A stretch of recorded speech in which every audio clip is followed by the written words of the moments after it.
कांग्रेस तो अपने कारण, कांग्रेस के कारण से कांग्रेस खत्म हो रही है ना। देश की जनता ये जानती है, नकारात्मक राजनीति देश में कभी नहीं चली।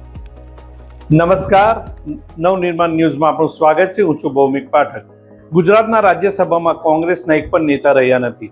આ મુદ્દે ગુજરાત મુલાકાતે આવેલ કેન્દ્રીય મંત્રી ભૂપેન્દ્ર યાદવે મોટું નિવેદન આપ્યું. તેમણે કહ્યું કે દેશમાં કોંગ્રેસ પોતાના જ કારણે ખતમ થઈ રહી છે. કોંગ્રેસ પક્ષ પોતાની આંતરિક નબળાઈઓ અને દિશાહીન નકારાત્મક રાજનીતિના કારણે જ દેશભરમાંથી નામશેષ થઈ રહ્યું હોવાનો આક્ષેપ તેજ બન્યો છે.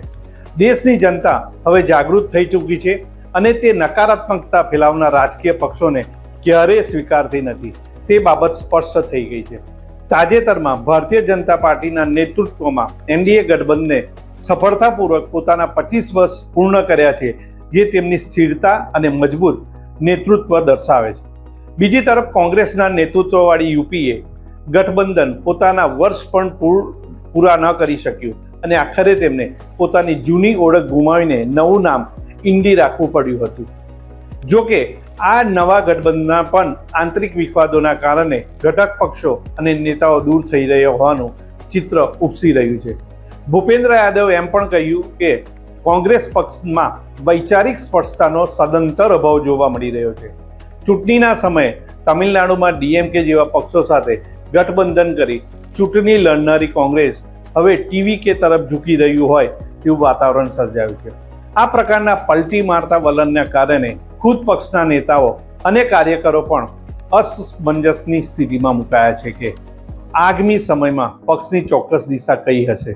કોઈ પણ સ્પષ્ટ વિઝન વિના માત્ર વિરોધ ખાતર વિરોધ કરવાની આ નીતિના કારણે જ દેશના મતદારોએ આવી દિશાહીન પાર્ટીને સત્તાથી દૂર રાખીને નકારવાનું કામ કર્યું છે, જે લોકશાહીમાં જનતાના પરિપક્વ નિર્ણયને આલેખે છે. कांग्रेस तो अपने कारण, कांग्रेस के कारण से कांग्रेस खत्म हो रही है ना। देश की जनता ये जानती है, नकारात्मक राजनीति देश में कभी नहीं चली। आप जब राजनीति में नकारात्मकता करेंगे तो लोग भी ये पहचानते हैं. अब इनका तो हाल ये है, अभी आपने देखा होगा कि एनडीए की मीटिंग, भारतीय जनता पार्टी के नेतृत्व में एनडीए ने 25 साल पूरा किया और कांग्रेस के नेतृत्व में जो यूपीए थी उसने साल तो पूरे नहीं किया, नाम ही बदल दिया. यूपीए से वो इंडी चले गए और अब इंडी में भी उन्होंने लोगों को भगाना शुरू करा.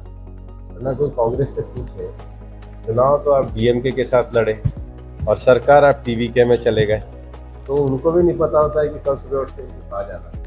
तो ऐसी जो दिशाहीन पार्टी है, वो दिशाहीन पार्टी को देश की जनता ने नकारने का काम किया. અત્યારે બસ આટલું જ. નવા સમાચાર સાથે ફરી મળીશું. અત્યારે રજા આપશો. નમસ્કાર.